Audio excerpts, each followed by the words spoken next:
شهقة هوا تنبض لي جواب لي هذا انت حبيبي حبيبي। প্রয়াত মঞ্চ ও টেলিভিশন অভিনেতা আব্দুল কাদেরের নাতনি সিমরিন লুবাবার ভিডিও প্রায় সোশ্যাল মিডিয়ার নিউজ ফিডে ভেসে আসে, যেখানে তাকে নানা সময় নানা ধরনের মন্তব্য করতে দেখা যায়, যা তার বয়সের তুলনায় পরিপক্ক।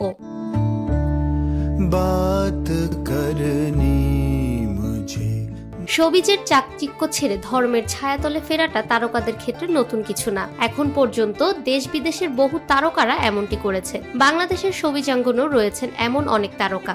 এবার আলোচিত শিশু শিল্পী সিমরিন লুবাবার দেখা মিলল এমনই বদলে যাওয়া এক রূপে। আল্লাহ বলেছেন, তারা তোমাকে ছেড়ে যায়নি।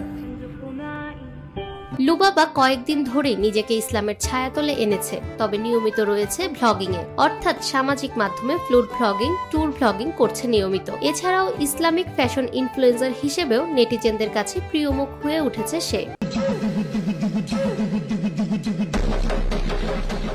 বলা বাহুল্য, তাকে নিয়ে এখন অনেকেই প্রশংসায় মাতছেন, ফলে বিভিন্ন সাক্ষাৎকারে এই পরিবর্তন নিয়ে মুখোমুখিও হচ্ছেন লুবাবা। সম্প্রতি এক সাক্ষাৎকারে অনুরাগীকে ইসলামের ছায়াতলে আসা এই শিশু শিল্পী শোনালো পরকালের কথা।